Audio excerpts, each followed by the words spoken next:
All right, welcome everybody. Thank you so much for being here. We are thrilled to have you here for Horticulture Corner, Go Native with Nicholas Freeman. My name is Denise Reagan. I am the Executive Director of the Garden Club of Jacksonville. I'm here with Morgan Pinks, our Operations Manager, who's helping run the Zoom part of this program. And also with us tonight is DeWitt Cooper. DeWitt, wave to everybody. He's our event ambassador on tonight. We're so excited to have him here as well. We would very much like to thank the Jessie Ball DuPont Fund for making programs like this possible through a generous grant. I'd also like to thank our co-chairs of Horticulture Corner, Mika Hardison and Susan Painter, who is here in the audience with us tonight. Wave to everybody, Susan. Thank you so much for putting on great programs like this, inviting some excellent speakers. And we have a whole bunch of new programs coming up in the new year. Can you believe it's going to be 2023? I need a do-over for 2022 because that went way too fast. But yeah, some of our upcoming programs are Throwing Shade with Juliet Johnson. We're excited about that. That's on January 10th. Wildflowers with Mary Longenbach, sorry about that, on February 7th, and Rare Plants with Mason McCandless on March 7th. So that's just 3 of the programs coming up, and you can look for those on our website soon. They will be up on our website very quickly. I would like to invite you to the Luminaria Festival. How many people are familiar with the Luminaria night in Riverside Avondale? Wonderful. So yeah, the Luminaria Festival is our little piece of that. We like to have a little party. We have a live DJ who will be playing holiday music. We have some delicious food and libations. We have lawn games. It's a really fun night, and we just love people to come and check it out. We also have Go Tuckin', who's doing tours that night. There are still some tickets available for the trucks. So all the tuk-tuks are full, but there are trucks that will be going that night as well. So please join us for the Luminaria Festival on December 11th. That's just this Sunday. We have some really cool programs coming up in January, so I wanted to tell you about a couple of them. One is our Floral Design Study series. It's in January, February, and March, 6 Mondays. And it is, once you take all 6 of these classes, you will be an expert floral designer, or at least you'll be ready to go to the expert level for sure. So those are on our website now, and you can register for all 6 or one at a time, however you choose. So check that out, please, on our website. Those are starting January 9th. And our next Budding Gardeners program, in the one that's coming up this Saturday is already full. Sorry about that. But the one in January is on lavender. And that'll be a great program for kids. And so that is on January 14th. Sorry, I had to refer to my notes there. We have a fantastic Combined Circles program coming up on January 17th. We have a woman from the Historical Society who at the time was an intern, Emily Cottrell, and was working on archiving all of the Garden Club's archives, archiving the archives. So then she got hired by the Historical Society. And so she's going to be doing a program about everything she learned doing that project. So that is January 17th. Sorry, my Siri is talking to me. And then we have a Floralia program on parallel designs coming up on January 26th. And that's a really cool program that's up on our website as well. You may have noticed that we have pecans for sale. That is a fundraiser that we do every year. And so if you need a stack or a gift to take for a party that's happening sometime soon, please look at the pecans. That's a great way to show your love for someone that you're visiting. If you're not a member of the Garden Club, we would love to invite you. How many members do we have here tonight? All right, a good number, wonderful. So there's quite a few that aren't members yet. We would love to tell you why it's a great thing to be a member of the Garden Club. So talk to me, talk to Morgan. If you saw somebody raise their hand, talk to them about why they're members. All right, now it's my distinct pleasure to introduce the speaker for tonight. Nicholas Freeman launched Wacca Pilatka, which is one of my favorite things to say. I love that name. Fun word. As an ecological landscape company focused on creating healthy and sustainable Florida yards. He was one of the members of the Ixia Chapter of the Florida Native Plant Society, who created and now maintains Native Parks 1 and 2 at Park Street and Avondale Avenue in the Riverside Avondale neighborhood. If you have questions for Nicholas, If you're here in person, we would love for you to raise your hand. We'll bring a microphone over for you to ask your question so we can capture it on the recording. If you are joining us on Zoom, we would love for you to put that in the chat and we will share that with him as well. And now I would like to introduce Nicholas, and please give him a warm welcome. Thanks everyone for having me. Well, let's go ahead and get started. So tonight, Go Native, a guide to gardening with nature for nature. So tonight's not exclusively, you can go to the next slide too. So we'll, of course, we're going to emphasize native plants tonight, but not exclusively talk about that, mostly about a holistic approach to gardening, how to incorporate more native plants into the landscape, the current state of landscape, where we're at now, how we can do better, and also kind of like a starter's guide too, about how you can implement that in your own garden too. Some of these photos that you see on the page there, that's actually from our client, Mike Franke, who's out at the beaches. He's kind of fallen in love with native landscapes over the last few months with his native garden, and take some great photos too. So yeah, about our company. Yeah, my name's Nick. I'm one of the owners with Wacca Pilatka. Tommy Richardson in the back, he's the other owner of Wacca Pilatka as well. So we're kind of the dynamic duo there. So we're a full service ecological landscape company. And basically what that means is we function as a regular landscape company, but our whole emphasis is on, creating landscapes that serve nature and kind of bring an intersection between you, the homeowner, and nature itself. We do anything from design to consultations, a full garden installation, garden maintenance, which is something we've started doing this year as well. Also irrigation. So if you're having trouble with irrigation or need new irrigation as well, we can do that to do a more water efficient approach for it. Landscape lighting and also native plant surveys, which is something that we're going to start offering through Adam Arundel, who's on the bottom left corner there. So if you need someone to come out to your property and to assess what native plants are growing or what invasive plants that you have, he's the guy. Just reach out to us. We can take care of that too. So starting off, let's just give the basic definition to what a native plant is too. There's a lot of kind of arbitrary definitions about it, but the general consensus is it's a plant that has grown, occurred, or evolved naturally prior to European contact. And because the point why that's important too is a certain plant has been in a certain location for thousands or millions of years. So during that time, it's co-evolved with other plants. It's co-evolved with other animals and butterflies and all the insects too. So they've kind of formed like an intricate relationship with each other. So because of that, it's very nuanced, and it's really the foundation for a healthy yard. Your entire yard doesn't need to be fully native, but that's really kind of the starting point to really bringing nature home and just having a ecological yard. Let's go back a slide. So now that we've kind of defined what native plants are, there's also a lot of native plant gardening misconceptions about what native plants are too. So just because it's native doesn't mean it's always the right plant for the right place. Oftentimes a lot of native plants don't do well in the landscape, or they're very specific growing conditions as well. So just paying attention to that and kind of incorporating other plants as well that are the right plant for the right place.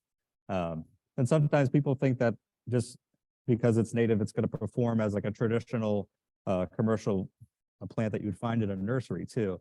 A lot of those plants are cultivated over periods of years, and they're grown to perform, to flower all the time or to have certain features that I guess are appealing to the homeowner. A lot of the native plants are just wild stock too, so sometimes they don't live up to those expectations. But with that being said, there are a lot of native plants that do have those features because they've been brought into the nursery trade too. So I think as people get an interest in native plants, and as we bring more of the native plants into the commercial trade as well, they'll get a lot more of those features. Then also, no care is needed. Any garden is really going to need a certain level of care and just gardening too. So just because it's native doesn't mean you can throw it in the ground and forget it either. That all native plants are good or desirable. Some are pretty weedy, as like Biden's alba, wax myrtles. There's certain species that will pop up in your yard and I guess aren't the perfect plant. So not every native plant is the perfect plant for your yard too. So I'm sure some of you might even recognize this house over in Riverside. This is kind of like, the standard look for a lot of homes in Riverside and Avondale. I call it the garnish around the turkey. So mostly a big ocean of grass with, some shrubs around the foundation itself. I mean, it's a nice look. It's clean. It's most of the time it's pretty low maintenance as well. But in terms of like ecological value, this type of landscape doesn't serve a whole lot too. And oftentimes when you have this much grass, it's, higher water consumption, higher pesticide demands to keep the grass looking green, to keep out all the other weeds too. But the biggest thing is it's low biodiversity. So if you're in a yard like this, you're probably not going to see a lot of insects. You're probably not going to see a lot of birds or other animals too. So that's kind of the old standard. What we're pushing towards now is the new standard. So this is, something that we're working on, trying to create with, in our neighborhood in Jacksonville and just, throughout the state of Florida too. So the garnish around the bird plus the fixins. So having your shrubs, keeping the yard organized and like your traditional landscape would, but kind of expanding upon that, embellishing upon that by bringing in diverse species. So if you can see in this photo, this is off of, I think, Belvedere Street in Avondale. This view, you can't see the shrubs, but there's a line of Walter's viburnum, which gives it the kind of organized look.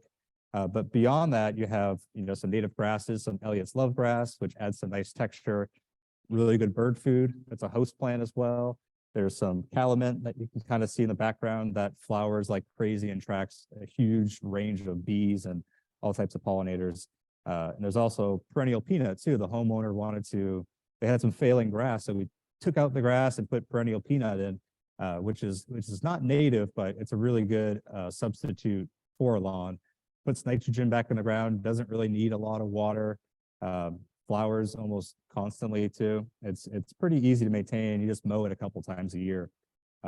So once you create a landscape like that, again, less water once it's established. You're not adding all the pesticides and herbicides too. And then you invite nature into your yard. We got some funny drawing. So I don't remember putting that in there. So here's some other examples too. The top left one is one we did at the Atlantic Beach or Jack's Beach out there. So this is kind of like fairly simple, straightforward, more along the lines of traditional landscape too, but balances some non-native and some native plants to kind of keep it more organized. There's some blue days flowers up front, which are low growing, attracts some pollinators, but it's low maintenance, which is nice. There's some sea grape in there too. I've used some crushed shell. And this was just like a strip of grass basically in that area. So your native garden doesn't always have to be all native, and it doesn't have to be your full yard either. Even just do small projects like that really has a big benefit too. And to the right corner is kind of a permaculture meets native landscape too. In the foreground, there's some firebush or dwarf firebush, some wild coffee, just kind of like a low growing shrub. Those are both native. They fruit heavily, so they attract a lot of birds. They flower pretty heavily too, and they flower heavily in the shade, so they bring a lot of pollinators into the shady areas. So both of those are good. Then we incorporated some edibles too. There's banana and cranberry hibiscus. So I guess you make your yard interactive too. It doesn't have to be, a certain cutout each time. The idea is to bring all these kind of plants together so you interact with it, nature interacts with it as well. Then on the bottom is an example of, this is pretty much an almost all native landscape that we installed probably about 3 years ago. So there's a sable palm there, various ground covers, some sunshine mimosa, and some shrubs, all kind of layered in a way that just doesn't mimic a natural system, but in a way kind of does too by the amount of species that it brings. And that's probably one of the coolest yards to go out in like the middle of summer, because there's bees and butterflies everywhere. It's like, it's a whole party. So that kind of leads me to the ecological approach. So by landscaping in that way, you're using native plants and non-native plants and edible plants in a way that serves as your traditional landscape, but also kind of takes it a step further by creating valuable habitat. So I think that's something that's really missing from a lot of our yards, as Jacksonville and as the country keeps expanding, I guess the wild footprint of our country, our nation, the world is so small. So doing little things like this to bring it into your yard has a huge impact. It really starts with native plants. That brings the pollinators, brings in the food sources for wildlife and yourself in some cases too, depending on what you're planting. Big part of that is reducing turf. You don't have to remove your entire lawn. I think sometimes people get gung-ho and they want to rip out all of the grass. You don't have to do that. Even if it's 20, 30% of your lawn or just like the periphery of your landscape, I think that's probably the best thing you can do is just kind of start slow and go from there. That way you can kind of engage it. Then also, this is a big one. So eliminating invasive plants.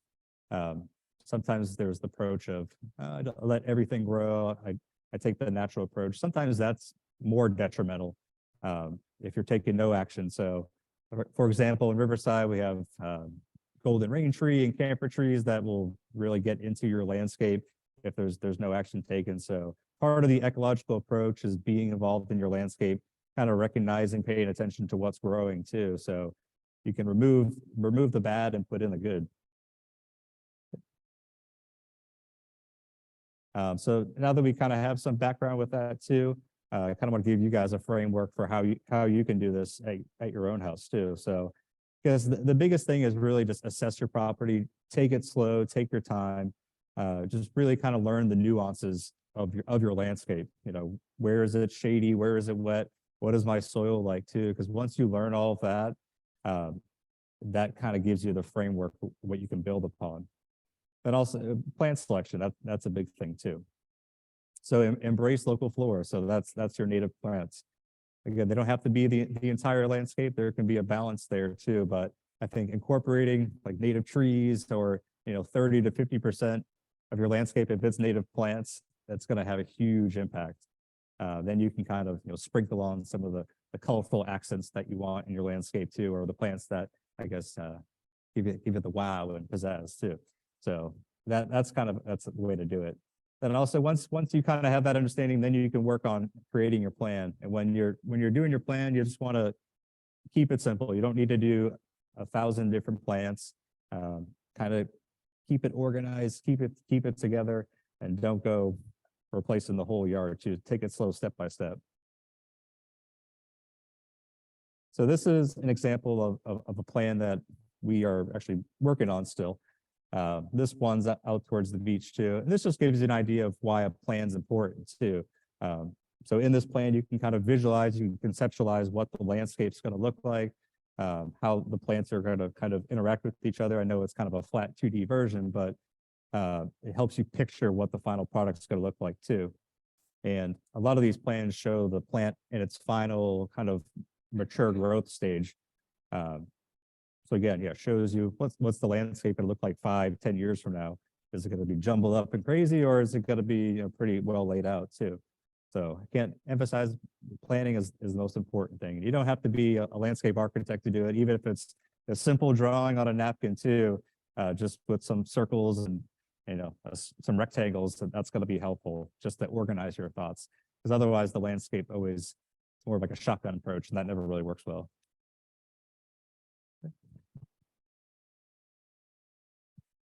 So some general design tips. Again, keep it simple, but try to choose a diverse range of species. You don't need to do all hollies. So if you have some grasses, some shrubs and flowers, that's going to bring in the biggest diversity of insects. I guess the more diverse your plant selections are, the more diverse the wildlife will be in your yard too. A big part is selecting plants of similar ecosystems. So a good way to start is understand what your yard might have been. If it's real dry and sandy, it could have been a sand hill. So using some species from that type of ecosystem, or like the Mediterranean environment, those would blend well together, and not kind of mixing different ecosystems, different habitats together, because it makes the landscape a little less legible, makes it harder to read when you have plants from the tropics and grasslands all mixed together. And this is kind of more of like the landscape architecture element, but this is sometimes kind of hard to understand too. But height and texture and spatial relationships, creating those focal points, adding coloration to making sure you have plants that are flowering all year round. That's the more kind of nuanced, more difficult part that I guess a service like us is quite better at doing that. But It's just what you want to pay attention to when creating the landscape. Then group like plants together too. You don't want to have isolated plants all throughout the landscape. It makes it easier to read when things are together, and pollinators tend to like that too. If there's flowers that are grouped in 3s or 5s or 8s, that kind of creates a nicer flow to everything, and pollinators and birds are able to see that a lot better too. And one of the issues we have up here is balancing the evergreen and deciduous plants. I know we're in Florida and everyone thinks everything should be green, but our native plants are actually more similar to like the mid-Atlantic and kind of the southeastern coastal plain too. So not everything's evergreen here too. So that's something to keep in mind. So when creating a landscape, you want to incorporate stuff that is evergreen, something like the Kunti palm as an example, or gallberry, things like that. So when wintertime hits, it's not just, sticks everywhere. Then plant densely, but with proper spacing too. One of the issues I see, sometimes people will space everything too far out and you just have a sea of mulch and there's one flower here, one flower there. It's okay to bring it all together. Do a smaller garden bed that's dense with proper spacing. You're going to have better outcomes like that. You probably have less weeds too when that happens, and it will thrive as a functioning ecosystem a lot better. So now that you got your plan, you've kind of assessed your property. Now it comes time to prep it in the garden too. And this is probably the most important step. So this is another area where you want to take it slow. You don't have to rush through this. Taking time to make sure it's done right is probably the best strategy, especially if you're doing it at home too. So assess what's growing, what needs to be removed. This is kind of, with invasive plants too. Is there a lot of bad weeds? Is there a lot of dollar weed, or is there golden rain trees that are popping up everywhere too? So if you're seeing stuff like that, you want to spend the time to get rid of that before the garden goes in, because otherwise that can ruin everything too. And the higher the weed pressure is, the more prep that's going to be needed. And I guess by weed pressure, if you're removing grass and the grass is 90%, dollar weed and everything else, I consider that high weed pressure. So that's going to need a lot more care and prepping to get it started too. If it's just St. Augustine grass and there's not a lot of weeds, you're going to have low weed pressure once the garden's already prepped. So you don't have to do as much.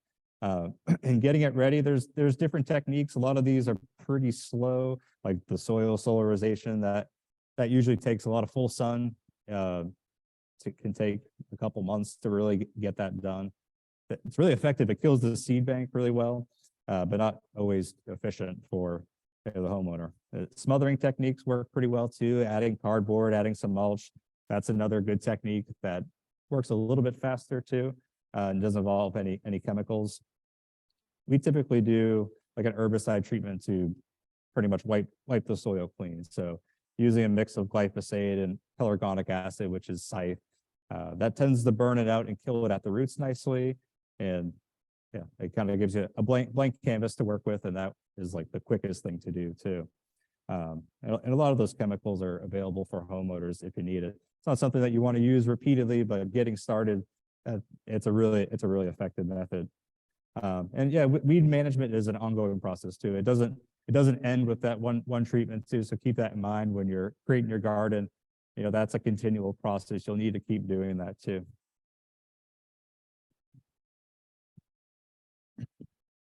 Well, now that we kind of have all that framework, I'll go through some design ideas. These are examples that we've done too. So this one here, I call the perimeter hedge. This is more of a formal layout here.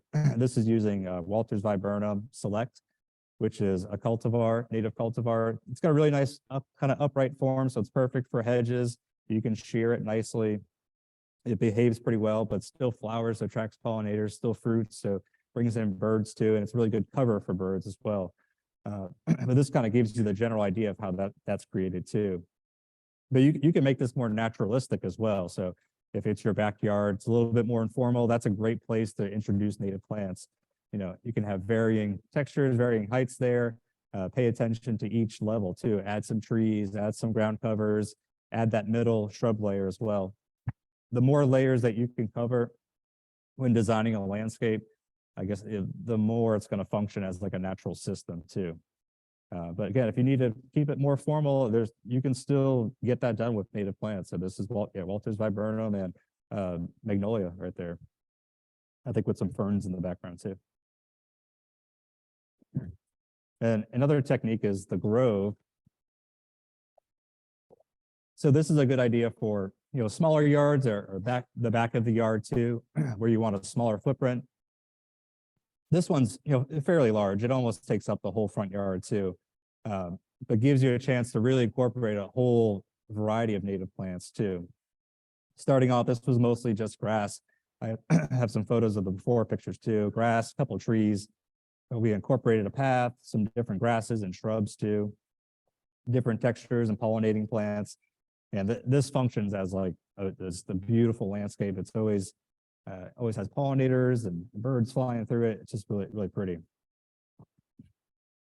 Back open a little bit.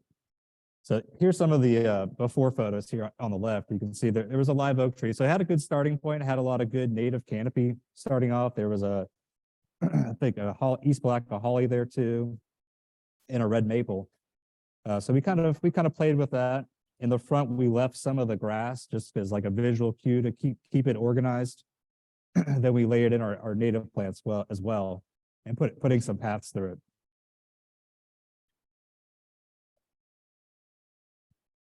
So this is the view of the other photo you saw too. So the before picture, there's that holly there as well.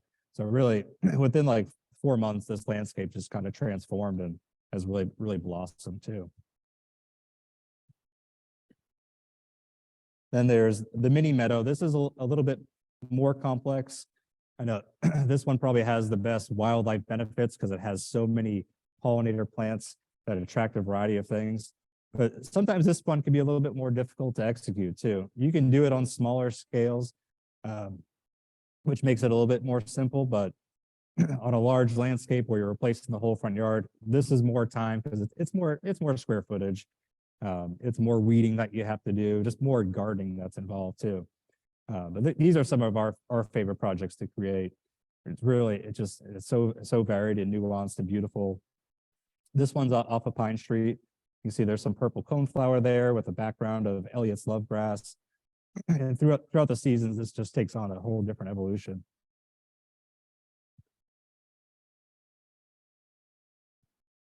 Then there's also the turf replacement too. So if you want to keep your garden simple, but just get rid of your grass, this is a good example as well. This is perennial peanut here again. That's probably the best option for a total turf replacement. It's mostly stays evergreen here. Again, it stays low, it flowers, attracts pollinators, and barely needs any water too. But there's also sunshine mimosa that works pretty well. That one does go dormant. In frog fruit too. Those are the top 3 that work really good as a turf replacement. You go to the next slide. So I'll go through some plant options too. Most of these are native that I'll talk about, but a few are non-native too. For all these shrubs, these are native examples. Most of these are pretty common, so you can find this at most nurseries or even like the common native nurseries too. So we have Walter's viburnum, which is that top one on the left, and moving to the right is a different type of viburnum. It's called arrowwood. That one's great for wildlife. You can see the berries on it, really rich in lipids, so birds enjoy that in the wintertime, so that's great food. There's coral bean next to that. It's got really pretty red tubular flowers. It's not as organized and shapely as some of the other shrubs, so that's a good one to use in a more naturalistic like border garden around the property. There's wild coffee, which we saw before too, next to that. Wild coffee does well as like a foundational shrub. You can use it in a more informal setting too. That one's evergreen. It's got beautiful red berries on it too. That one's one of my favorites to use. There's also beautyberry too, which I'm sure a lot of people are familiar with. This is pretty common now. A lot of people are using this in the landscape. I see it at a lot of different nurseries too. Really good bird food, really attractive colored with the berries as well. Brings in a lot of bees. It's pretty adaptable. You can do it in full sun. You can do it in shady areas. wet or dry. It's really not too fussy, so it's a nice one. Then there's Yupon holly, which is next to, I'm sorry, that's a Simpson stopper. Apologies. That's another adaptable shrub that's really kind of emerged on the market now, which is awesome because, yeah, again, good bird food, stays evergreen. You can shear it as a low shrub. You can train it as like a kind of a mid-story tree too. So it's pretty versatile. That's a good one. Then there's Yupon holly, which is next to that. That's been in the trade for a while. So there's a bunch of cultivar. Oh, yeah, I'm joking. Yeah, there's a bunch of cultivars with that one. There's the Schillings holly, which stays pretty low. That works really well as like a nice hedge. There's even a weeping Yupon holly too. So this same plant with kind of like arching branches. That one's really cool. In the more upright versions as well. Then there's also firebush too. That one comes in a more larger traditional form, but they also have dwarf versions that work really well too. And that one's just like an absolute pollinator magnet. So that's a great shrub option. Then we have some ground covers. I mean, the list for this is endless. You could really kind of go on and on, but here's some examples of, I guess, stuff that works well in the shade, works well in the sun, and is bulletproof as well in terms of native plants. There's also some non-native options too, like the liriope, but on the top left is Chasmanthium, which is river oats. This one's not used very often, but it's probably one of the best native plant grasses to use and just like a wide range of environments. So it can do full sun if the soil stays moist enough, but also does full shade in dry soil too, which is kind of a hard little niche to find plants for. So that's a great option. It's got cool seed heads on it, like you would see like with sea oats. So it kind of looks like sea oats grass, a mix of that and bamboo. So that's a really good one. Next to that is southern shield fern. Needs somewhat rich soil, a little bit of moisture too, but if you have a shady spot like what we have here in Riverside in the historic area, this is a really good option. It really just kind of fills in that low functional area, keeps out the weeds and adds a lot of nice like evergreen texture too. Then if you got a more sunny area, there's porterweed here, which is that one there. It's like a spreading ground cover. The flowers are actually edible on it too. It's a host plant to a few different butterflies, and pretty much until a freeze hits it, it blooms all through the year. And the same goes for dune sunflower, which is next to that. Another low spreading ground cover, good bird food, pretty much flowers all year round. Then on the bottom left, we have another good adaptable grass option. It's gamma grass, or this one's actually dwarf gamma grass, which is native to South Florida, but does well up here as well. Pretty low, so like 2 to 3 feet wide and high. You can use that in shady areas. You can use that in sunny areas too. It's a really good filler plant. We like to use that one a lot. And there's also good old liriope too. Not native by any means, but just a good filler plant. Shade, sun, dry, wet. I mean, it does it all too. So sometimes just to add some evergreen filler elements, that's a good option as well. Then we also have woodland phlox, which is those purple flowers that you see there. Another great ground cover. This is going to want some shade. It's going to want some more rich organic soil. So just keep that in mind too. But kind of like a nice creeping habit. Blooms really early in the year too. So like January, February, you just get an explosion of those colors there. And that brings a lot of pollinators to shady areas as well. Then next to that, we have twin flower. I think that might be swamp twin flower. So swamp twin flower does a little bit better in moist soil, kind of part shade, sunny areas. Really good ground cover option though. Creeps out slowly, doesn't grow too fast. It does go deciduous in the winter, so just got to keep that in mind. But if flowers most of the year too. Then next we have some canopy options, which is another kind of endless list of plants that you have. I guess if you're doing adding trees to the landscape, you just want to make sure that you're adding native trees. That's probably the best way to start with attracting wildlife. You can do red maple like you see in the top left, or the classic southern magnolia too, or even live oak. But there's other more obscure options too, like Loblolly Bay, which is on the right. That's actually in the camellia family. So it has that beautiful camellia flower. It stays pretty slender, gets tall, gets like 50, 60 feet tall, but really it's evergreen, pretty flowers, just a nice tree. And then some of my favorites on the bottom, you have, the hickory. That's a great one. Attracts a lot of butterflies. Excellent food for wildlife too. Really, really pretty colors in the fall. To me, that's one of the more pretty trees that we have in our wintertime. And we have tulip poplar too. That's gonna like a little bit more moist soil conditions. That one's in the magnolia family, so it has that pretty magnolia flower too. And there's red buds if you need something that's a little bit smaller, a little bit more colorful, still feeds wildlife, is a host plant to butterflies too, and pretty adaptable. Do sun, do shade. It just doesn't like wet soil. And there's our pines too. So that's longleaf pine, which is pretty much almost gone from the landscape now. That's a good tree to add in the yard if you have enough space. It's long lived, so it lives like 500 plus years in the right settings too. It's hurricane resistant, so you don't have to worry about it blowing over. Just a really, really nice, pretty tree too.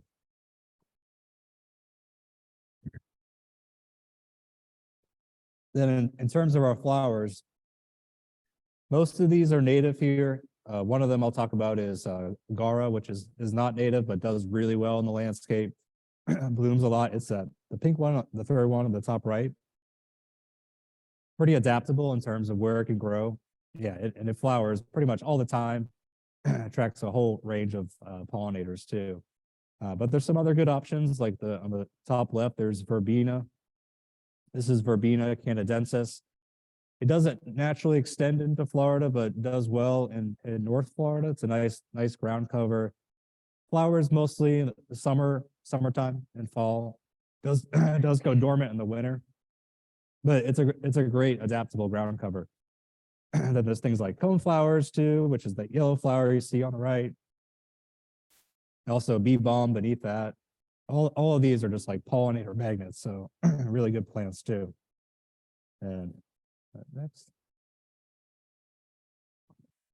Then we have some grass options, which is really kind of the most important thing to bring into a landscape. I know oftentimes grasses kind of get overlooked, but they add really good structure to the landscape, especially a native landscape. But it's really good. It's good food. Most of the Southeast, most of Florida was coastal plains. It was prairie.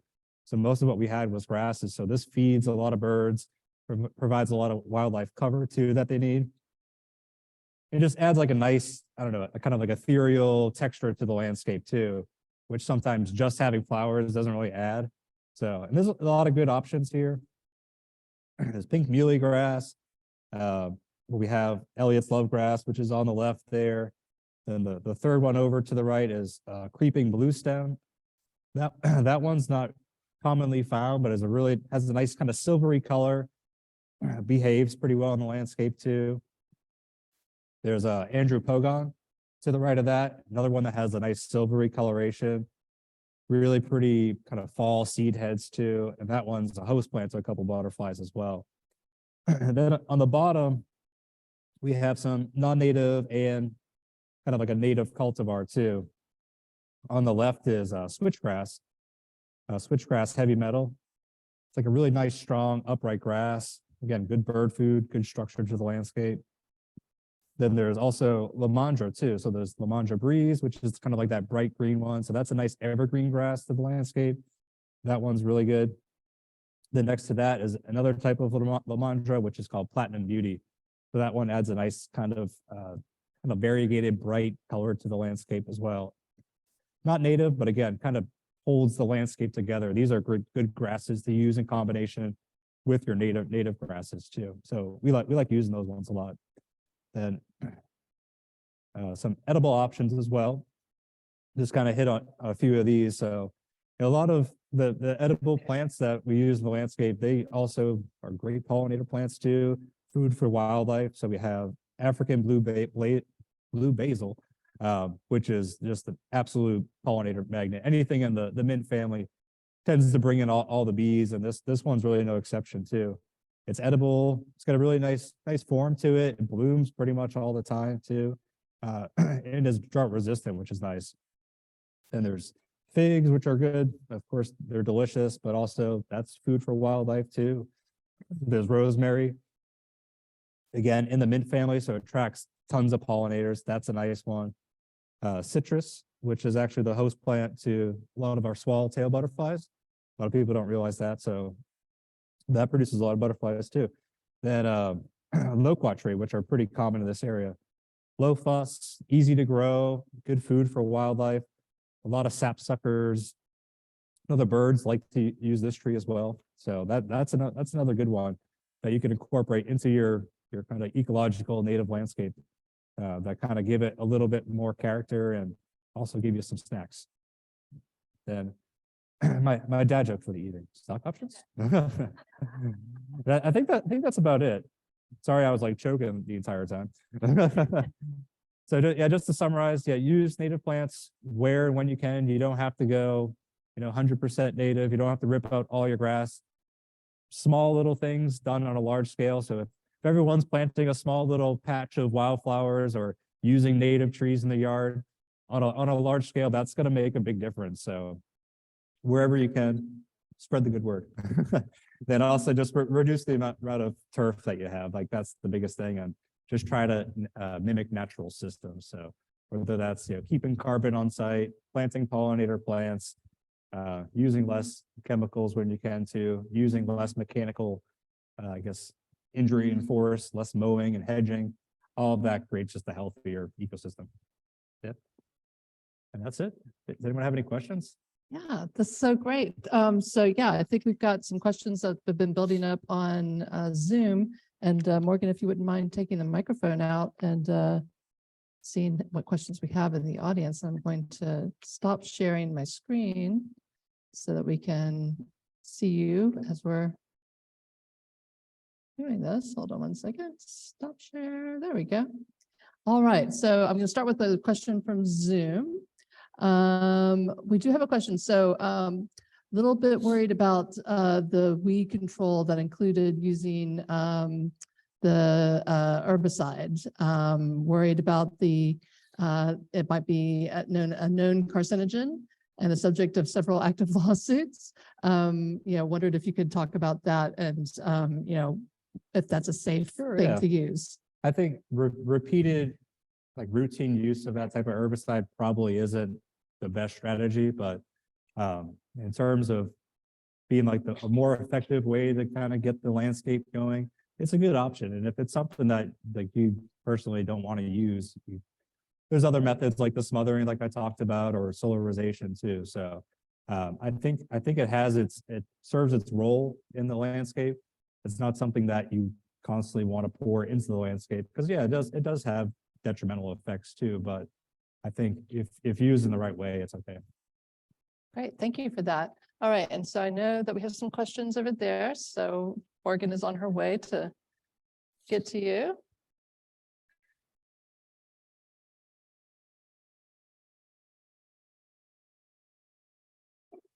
Hi, thank you. I've noticed over the past 10 years in my backyard, there's been more and more water coming in to the point where this past year, a few months ago, my husband had to rip up one of our fruit Make sure you hold it up closer so we can hear you. I'm sorry. My husband's had to rip up a fruit tree because we've had more and more water coming into our backyard to the point where it's coming in 5 or 6 feet into our backyard. So I'm wondering what kind of plants could we put back there to kind of help ease that water coming in? I mean, it's like a mud puddle almost now in our backyard. Yeah, it stays pretty constantly wet too. Pretty damp back there. Is it sunny or is it kind of a shady spot? We have full sun back there, but I mean, you can also, if it's not too close to the house or anything, just kind of embrace it, kind of make that like an aquatic garden too. Even something like irises and stuff, plants that are going to suck up water. I think that would be helpful. Yeah. Okay. If you go on the FNPS website, the Florida Native Plant Society, they have a really good filter too. So you can select, complete inundation, wet plants, full sun, and it'll give you a pretty good list too of good options that you can go with. I mean, of course, not everything is going to be available at nurseries, but It's kind of a good starting point, but yeah, the irises are pretty common to find. They're pretty well behaved too. They don't get, crazy huge or anything. Okay. You can plant some elderberry back there too. That's Elderberry. a native fruit plant that will grow anywhere, but particularly if it's wet and wet and sunny. So that's a good option. So yeah, there's some good native plant options that can soak up the water too. All right. Thank you so much. Nick, do you have a source for hickory trees? Most of my trees are coming from superior trees. Have you heard Yeah. that one? Yeah, we've used them and they're just teeny tiny when they're hickories. Oh, okay. Yeah, Yeah. because it's not tough. many There's people not there's not a plant. huge demand for them. A lot of people know. are always chopping them down, but they're a great tree to have because they're really hurricane resistant. They live a long time, but I've used superior. Chiappini down in Gainesville has some hickory trees. I think probably pignut hickory they have. But again, yeah, they're kind of small. They're like 3 gallons, 7 gallons, the biggest. That's one of the challenges with a lot of native plants too, is the demand isn't high enough. So people aren't cultivating, huge, ready to go, landscape ready native plants too. So oftentimes when they go in, they're a little bit smaller and need a little bit more time to kind of wait until they can fully blossom and stuff. But I have one those are other. good options. Yeah, okay, that's what I'm discovering too, so I'm glad to hear that. The southern shield fern, is that readily available? That's another superior one, actually. Oh, Usually like once a year, they'll grow like 500 of them, which is pretty awesome. So we actually just ordered some today for some upcoming projects. So you can get them in pretty high quantities from there. Sometimes I think Chiappini might have that too. I think ferns are kind of tricky. A lot of people don't grow them. I think they're probably a little bit harder to cultivate in some sense, unless you can like physically divide them. But Superior has a pretty good source of that stuff too. And I think they probably have like 200 available right now. So yeah, that's a really good one. Oh, here you are. Oh, hey, Nick, I have some natives and some non-natives. I have a fairly small garden. I would say it's less than 100 square feet. Mhm. Do I need irrigation for something like that? Or, because I've been hand watering, that usually works, but would it? You don't have to. I mean, my approach, even when I create a garden, is kind of pay attention to what the soil is like too, and try to match up plants that will just be happy there without irrigation. I mean, of course, starting off, you're going to need to water that first year. Okay. But a lot of native plants, if they're in the right conditions, right soil, you shouldn't really need to water them. If there's a mismatch between that, if you have again like an iris and a dry spot, then you would probably need to water that too. And do I need to fertilize them just like non-natives? No, that's what's nice about natives too. So like native shrubs and trees, I usually give, a little juice like to get going, like for that first year. But after that, I just walk away, let them be. Sometimes if you give them fertilizer, especially like wildflowers, grasses, they get crazy. They just get like tall, monstrous, get like 3 eyes. Yeah, it's not good. Thank you. Thank you. Any questions over here? Yeah, I see Kim has her hand up. While you're making your way over there, I have a question. Sure. So I live in a very strict HOA, which makes me very sad. And so my dream is to have you come and totally redo my entire yard. But knowing that they have this very, grass centric idea of what a front yard can look like.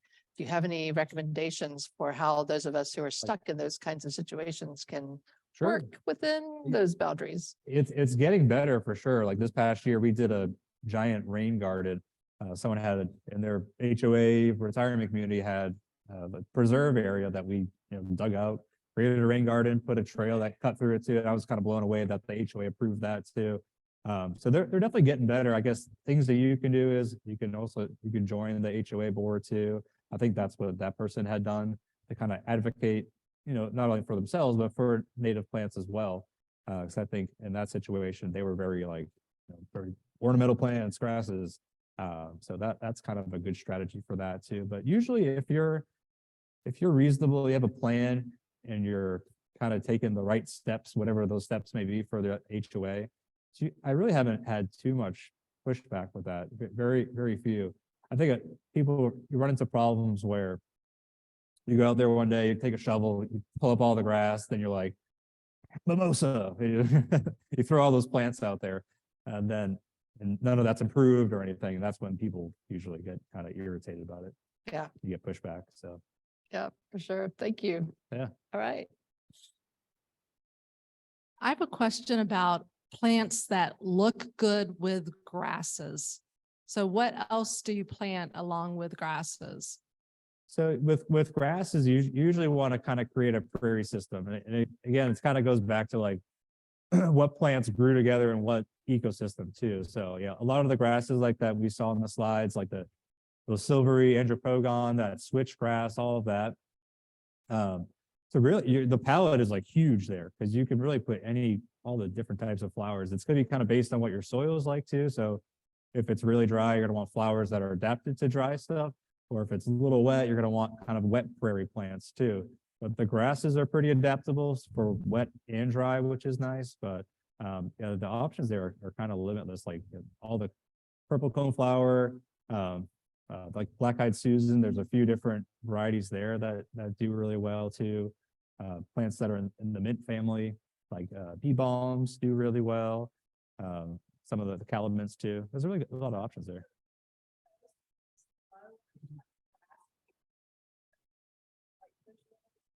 Yeah, generally with prairies, you want to keep it mostly like knee high, unless it's the periphery where you're not walking. And that's kind of like a focal point, then shoot it up a little bit higher, like ironweed, for example, or some of the tall goldenrods where they're going to hit 6 foot. But if you're in an area where there's paths or anything, or like close to the home, you want to keep it like knee high and just kind of select flowers and grasses that are that size.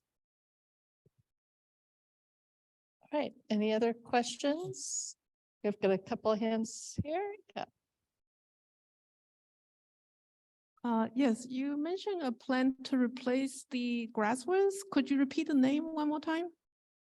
I'm sorry, say it one more time. You mentioned that sometimes some plant can be very suitable to replace a portion of the grass. Oh, like the turf replacements? Yeah, I didn't Yeah, catch the name. I think that was like my peak choke, so I kind of skipped over it. I couldn't get my voice going. But yeah, perennial peanut is one. Sunshine mimosa, frog fruit is another. Twin flower, we kind of talked about twin flower a little bit. Those are good ground cover options. Was that your question? Okay. We need to capture you on the recording, so.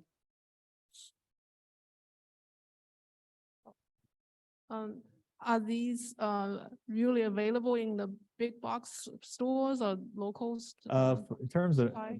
big box stores, probably not. But if you go to like any native nursery, they usually have those in like large quantities now, because people are doing that. Perennial peanut, you could probably find, not at Lowe's, but maybe some of like the local nurseries here too. They should have it. They may not have hundreds of them that are required, but a lot of the native nurseries, if you go there, you can get sunshine mimosa and 200 of those, or frog fruit 200 of those. That's kind of the volumes that you need to when you're doing turf replacements. But yeah, all of those are fairly common. Twin flower is probably least common. That's just kind of gaining popularity. But yeah, the other ones they're out there. I saw someone raise your hand up front. There we are.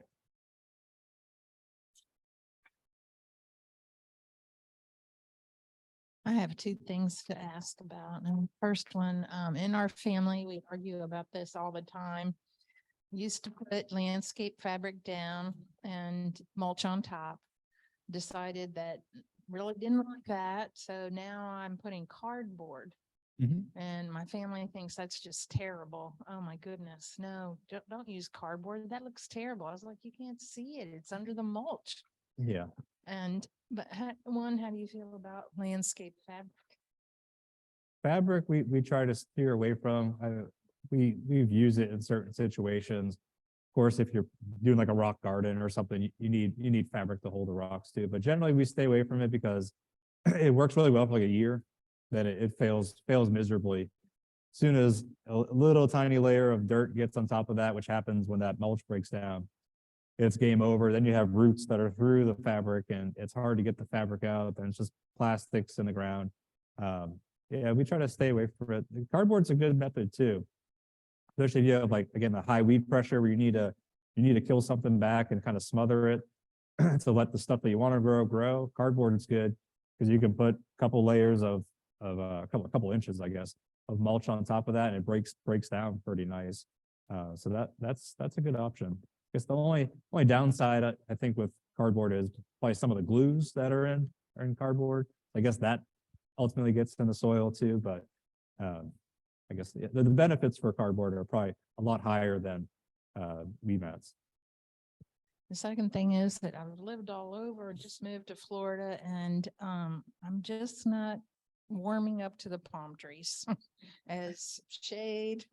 They seem very tippy to me. I've had all kinds of trees fall on my houses. So would you mind talking about palm trees for a minute? Sure, like whether I like them or not. Yeah. Well, fortunately, Convince me why they're here we actually don't have a lot of palm trees in this area. I know we kind of create that look, but naturally, again, this is prairie. Before we were here, this was longleaf pines spaced hundreds of feet apart, coastal hammocks. There were, other than our sable palms and saw palmettos, which are the shrubby ones, which aren't like truly a palm. Really, there's not a lot of palm options up here too. So we do use them in the landscape a little bit, but I think doing landscapes that are more specific and kind of tailored to like what our ecosystem, where we actually live is, I like doing that better. It kind of gives like a better, a better identity for where you live too.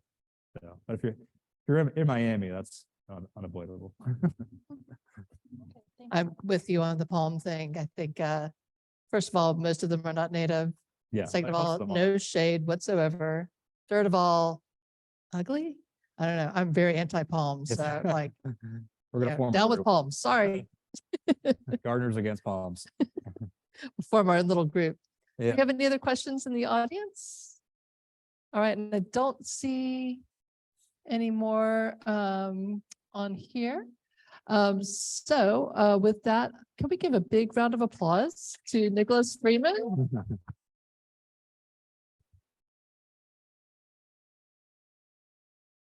Thank you so much. And I want to share my screen one more time and just give you a couple of parting bits of information. If I can get my screen to cooperate with me. So many buttons to press. There we go. All right. So Nicholas is sorry, I lost his information. It was at the beginning, but lots of information about his company at the front desk where you checked in. Please take that with you. As a great company, and he's a great resource as well. You can also volunteer with Florida Native Plant Society Ixia Chapter. They have volunteer days at the native parks, which is a really great way to learn more about native plants as well. All right, so I just want to remind you that we give out surveys. We always want to hear your feedback. You can scan this code right now if you're on Zoom at home or here in the audience. We'll also send you a link afterward. So we really want to hear your feedback, see what you thought about this program, give us ideas for future programs. Once again, I'd like to thank the Jesse Ball DuPont Fund for making programs like this possible. I want to thank all of our staff here tonight with us. Thank Nicholas once again, and thank all of you for being here as well. Have a lovely evening and hope to see you again soon, and happy holidays.